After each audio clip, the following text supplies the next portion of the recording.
You are an investor. A lot of people think that they're not an investor, they're bad at money, they're bad at investing, but really it's just that you haven't embraced that you are. So if you have money in the bank, you are already an investor. If you have money in a high yield savings account, you are already an investor.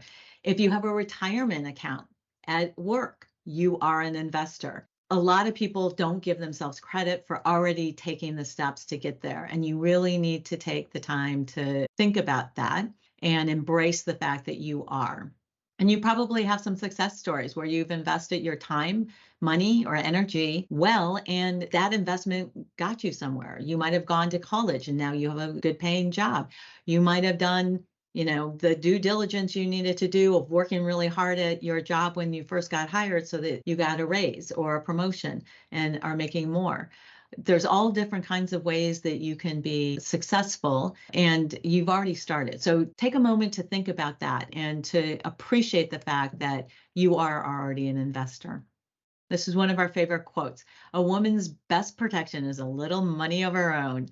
What does that mean to you? Different people are in different places, and you might not actually feel like you have access to money. You might be giving your paycheck to your parents or to a partner, and they take care of it because you're bad with money. You don't know what to do. You need to have some money, and maybe it's just a matter of, a little bit right now to learn the skills and habits that you need to be successful. And also, we've seen a lot of partnerships where the woman hands over the money to her partner, or that she might be in charge of paying the bills day to day, but the other spouse is in charge of actually like the whole saving plan, the whole spending plan, investing, and all of that, and basically giving up control of their financial decision making.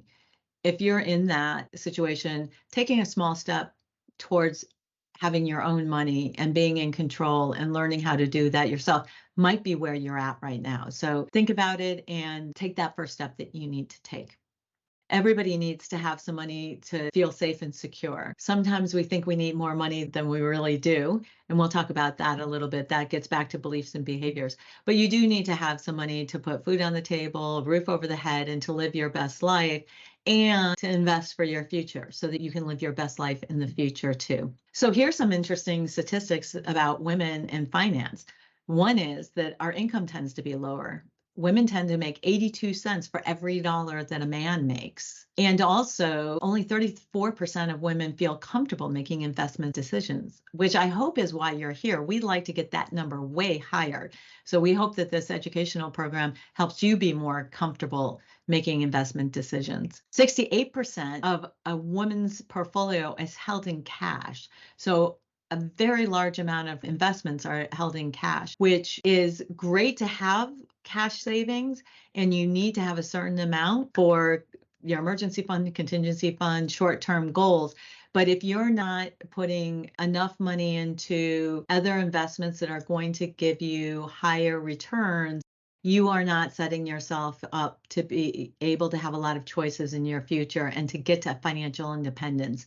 So we really want to try to get this 68% in cash a little bit lower, even if it's like a money market, a CD or bonds that we'll talk about later are pretty safe investments, but will give you a return, which cash won't. Cash will erode with inflation. So, if you have $10 today, your buying power next year or in 10 years is going to be a lot lower because of inflation. So we want to put that $10 to work so that you're getting either interest, dividends, or growth from that $10 so that you can have more buying power in the future and invest your way to financial independence. Women who do invest tend to get 1% better return. So women are better investors than men. And I do think that that really gets back to women are very careful about learning and understanding what they're doing, and men tend to rush into things and make decisions quicker on less information. So that's why you're here. You want to get educated. You want to be able to invest intelligently and understand the risks that you're taking and make sure that the reward for the risk risk you're taking is adequate so that you do get a growing wealth instead of just taking on risk without growth. We want to start by talking about the fact that you need to feel like you are an investor. That has to be part of your identity. In the book Atomic Habits by James Clear, he writes about the importance of identity in building successful habits and behaviors. Identity is central to your success. He gave this two-step process to build your identity in an area that you want to grow in. So let's practice that. The first question you ask yourself is, I am the kind of investor who? And start thinking about how you want to answer that because you are now an investor. So you might think about something like, I am the kind of investor who, when I get a raise at work, I put most of it, 80% of it into investing, and I only use 10 or 20% to increase my lifestyle. I am the kind of investor who every paycheck, I put money into my retirement account. I am the kind of investor who puts money in my retirement account and puts some money in a non-retirement account that will help me build wealth so that I can meet my intermediate and long-term goals. So think about what kind of investor you want to be and how you want to go forward. The second question is, what would an investor do? So one thing that I'd like to say at this point is that people who are successful financially tend to have a financial role model that makes sense for them. People who have financial role models like the Kardashians or somebody like that tend to feel like they're always behind. They never can catch up and they don't feel successful. Even if they are being successful, they don't feel successful. So look around your environment and maybe you have an aunt or a friend or a parent who has been successful in their finances, in investing and their cash flow and all of that. And think about what would they do? What would they do in this situation?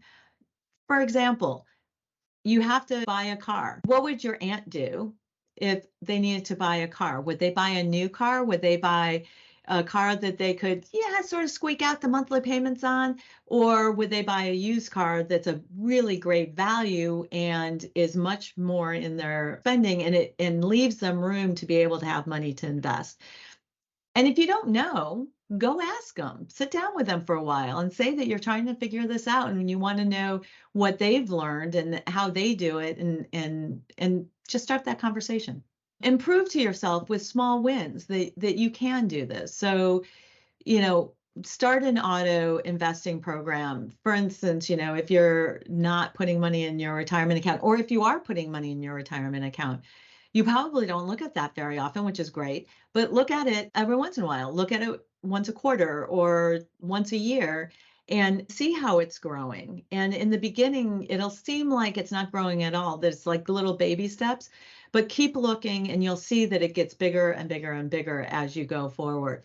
So know that financially successful people started with nothing and they had very little, the first year, first 10 years, and then it snowballed. And it's just like a snowball, and it starts out really small at the top of the hill and it might, roll 10 feet and it doesn't seem like it's any bigger, but by the time it gets down to the bottom of the hill, it's a big snowball. So think about it that way. It's not something that's going to happen overnight. It takes time. Start now and celebrate the small wins, even when they seem like they're small. It helps keep you motivated and going forward.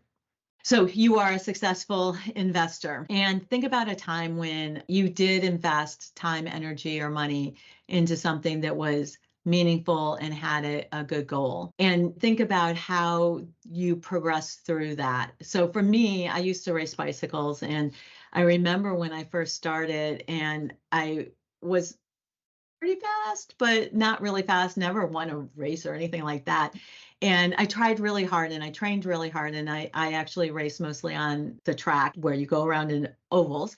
And I would go to races, and there was this one coach who would always bring a road racer who is way better than me. So we have 4 categories, and Cat 1 is the most, successful racers. Only pros are above Cat 1, and I was a Cat 4. And he would always bring these cat ones from the road onto the track, and I would always lose. And one day I was complaining to him about doing this, and he said, "Tara, you know what? You're a track racer. These people are not a track racer. You can win. You can beat them if you try, because you know how to race a track race better than they do." And I was surprised he said that. And I went into that race and I won the race. And it was the first time I ever won the race. And I realized going into races, I had always ranked where I thought I would place. And you know what? I ranked exactly where I thought I would rank. And that day I went in thinking I could rank number one. I could win this race. And I did. So think about how you might be holding yourself back. And now you are an investor. Now you are putting the time, energy, and money into being an investor. And you are going to do it until you get it and you figure it out. You can do this, and we will help you every step of the way. So think about sometime that you've been successful, and keep that in your mind as you start investing, because you know you can do things that you put your mind to. So put your mind to this and you will be able to do it. You are an investor, and it starts right here, right now. So drop a comment. When have you been successful? And we want you to state positively, yes, I am an investor. Put it down in writing, yell it to the world, at least our little world here. And we want you to do that now before going forward. So take a moment, pause this, and go do that.